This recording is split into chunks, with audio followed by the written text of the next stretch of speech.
కశ్మీర్లో పర్యాటకులపై ఉగ్రదాడిని భారత ప్రభుత్వం తీవ్రంగా పరిగణించింది. దాడి వెనుక ఉన్న పాకిస్తాన్తో సంబంధాలపై అత్యంత కఠిన నిర్ణయాలు తీసుకుంది. పాకిస్తాన్ దాహార్తిని తీర్చే సింధు జలాల ఒప్పందాన్ని రద్దు చేసేసింది. వాఘా అటాక్షణం మూసివేసింది. పాక్ జాతీయులకు భారత్లోకి ప్రవేశాన్ని నిషేధించడంతో మరికొన్ని కీలక నిర్ణయాలను తీసుకుంది. ప్రధాని మోదీ నేతృత్వంలో భద్రతపై కేబినెట్ కమిటీ సమావేశమైంది. ఉగ్రదాడిని తీవ్ర పదజాలంతో ఖండించింది. దాడిలో మృతి చెందిన వారి కుటుంబాలకు సానుభూతి తెలిపింది. క్షతగాత్రులు త్వరగా కోలుకోవాలని ఆకాంక్షించింది. పహల్గాంలో పర్యటించి వచ్చిన కేంద్ర హోంమంత్రి అమిత్ షా అక్కడి పరిస్థితి గురించి భేటీలో వివరించారు. ఈ దాడికి పాల్పడిన వారిని, అందుకు ప్రేరేపించిన వారిని తీవ్రంగా శిక్షించేంత వరకు విశ్రమించేది లేదని సమావేశం నిర్ణయించింది.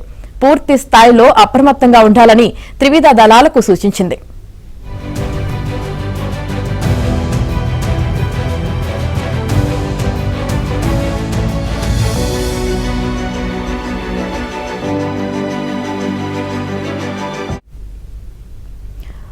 పహల్గాం ఉగ్రదాడిపై ఇవాళ అఖిలపక్ష సమావేశం నిర్ణయించాలని సీసీఎస్ భేటీలో నిర్ణయించారు.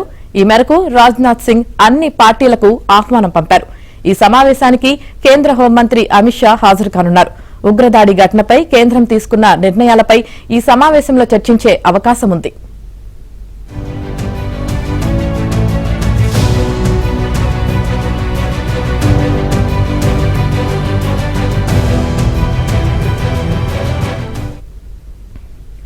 ఉగ్రదాడి నేపథ్యంలో సౌదీ అరేబియా పర్యటనను కుదించుకుని హుటాహుటిన ఢిల్లీ చేరుకున్న ప్రధాని మోదీ విమానాశ్రయంలోనే ఉన్నతాధికారులతో సమీక్ష జరిపారు.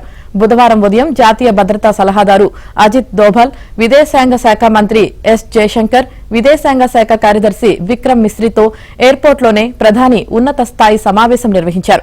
పహల్గాం ఉగ్రదాడి ఘటనకు సంబంధించిన వివరాలను మోదీకి తెలియజేశారు. బుధవారం సాయంత్రం ప్రధాని మోదీ నేతృత్వంలో సమావేశమైన భద్రతపై కేబినెట్ కమిటీ కీలక నిర్ణయాలు తీసుకుంది.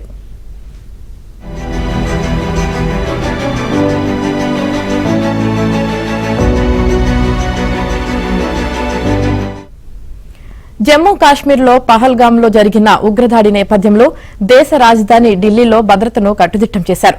ఢిల్లీలోని పాకిస్తాన్ హైకమిషన్ వెలుపల ఢిల్లీ పోలీస్ సిబ్బందితో పాటు పారామిలిటరీ బలగాలు మోహరించాయి.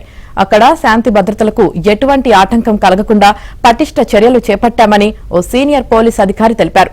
అమెరికా ఉపాధ్యక్షుడు జేడీ వాన్స్ పర్యటన నేపథ్యంలో ఢిల్లీలో ఇప్పటికే భద్రతను పటిష్టం చేశారు. దేశంలో మరో ఉగ్రదాడి జరగొచ్చని నిఘా వర్గాలు అనుమానిస్తున్నాయి. మరింత అప్రమత్తంగా ఉండాలని కేంద్రం నుంచి రాష్ట్రాలకు సందేశాలు అందాయి. ముఖ్యంగా రద్దీ ప్రాంతాలు, విమానాశ్రయాలు, రైల్వే స్టేషన్లు, షాపింగ్ మాల్స్, పర్యాటక ప్రదేశాల్లో భద్రతను కట్టుదిట్టం చేశారు. హైదరాబాద్లోని హైటెక్స్ లో ఈ నెల 25, 26 తేదీల్లో భారత్ సమిట్ పేరిట సదస్సు జరగనున్న క్రమంలో భద్రతా ఏర్పాట్లను ఉన్నతాధికారులు మరోసారి సమీక్షించారు.